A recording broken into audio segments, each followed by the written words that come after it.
Is Fury a Jedi Master? Chapter 2. Nick Fury is not someone to mess with. He knows his agents like the back of his hand, which is why he is utterly confused.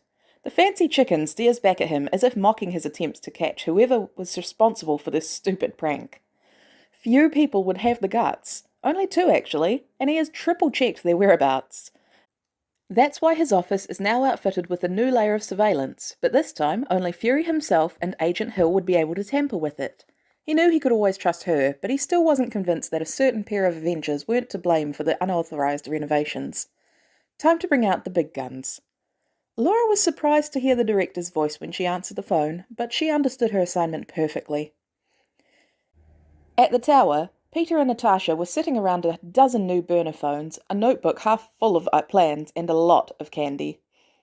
"Okay, I think we're ready. Who should we call first?" asked Peter. "Oh, definitely Clint. I can't wait to see how this plays out," said Nat, who was looking a bit hypothermic from all the blue lollipops. "This is going to be so cool!" Peter squealed as he dialed.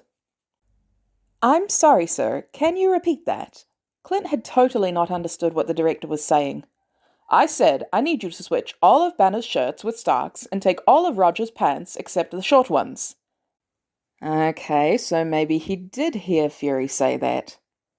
"Are you sure?" he asked while questioning his sanity. "I don't pay you to question me, Barton. That's not all either. Once you've done that, go down to the tower parking lot. There will be more instructions in the sky blue van." "But, sir," okay, he was questioning Fury's sanity now. "You have 1 hour, or I'll send Laura that fail compilation Romanoff made of you." "Yes, sir, I'll do it immediately." He was going to get her back for that someday. Nat had just finished hacking into Friday, with the help of Peter's friend Ned, when Clint reached the parking lot.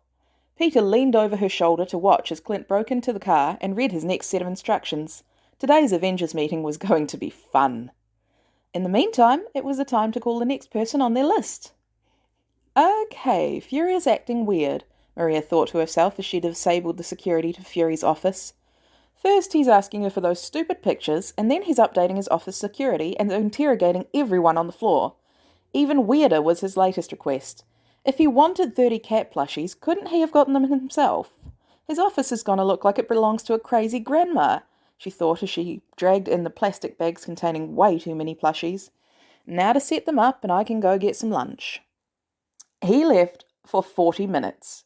40 fucking minutes, and now there were stuffed cats everywhere. That's it. This has officially become personal. Peter howled in pain as the soda he was drinking went straight up his nose. Natasha was still cackling at Director Fury's shocked expression as he surveyed the army of cat plushies in his office. It had been Peter's idea to give them eye patches. "Okay, that was awesome," he said, after recovering from his soda snorting. Both of the spiders were currently high on the copious amounts of sugar they had been consuming. "All right, Peter, you stay and man the cameras while I go meet with our prey," Natasha said while rubbing soot on her face. "This is going to be one hell of a show." Unfortunately for her, the game would be over far too soon if she was the only one that turned up to the meeting unscathed. Clint was prepared for the disaster that was going to be today's meeting. He was struggling not to itch at all the glitter that was still on him as he walked out of the elevator. He didn't expect to come across Natasha in the hall, thoroughly covered in soot. "Not a word, Barton," she gritted out. So instead of making a lame joke about a Russian chimney sweep, he just motioned to the door. "Ladies first." Bucky had been having a strange day. First were all the random pictures of Steve in his room, and now the rest of the team shows up to the meeting looking, well, wrong. Steve was wearing incredibly short pants that were definitely not distracting. Sam's shoes were covered in goo, and it seemed Tony and Bruce had exchanged clothes. Odd. Tony was not happy to be arriving to the meeting in too big, wrinkly button-up shirt. But all of his shirts were on Bruce? That was definitely one of his shirts Bruce was wearing. And what's with Roger's pants? He was about to ask Bruce about the shirt when Natasha and Clint walked in. Romanoff looked like she'd lost a battle, and Barton looked like he'd lost a battle with a unicorn. What the hell is happening? Steve was absolutely not having this. His legs were cold, damn it. "Anyone know what's going on? This isn't funny," he said when Thor burst in. "Apologies for being late, but something appears to be wrong with my mouth," Is this some kind of earth sickness? He asked while showing off his new pearly blues. Peter watched through the cameras with his bucket of popcorn as the whole team started laughing. Shows them for not inviting him to any team meetings.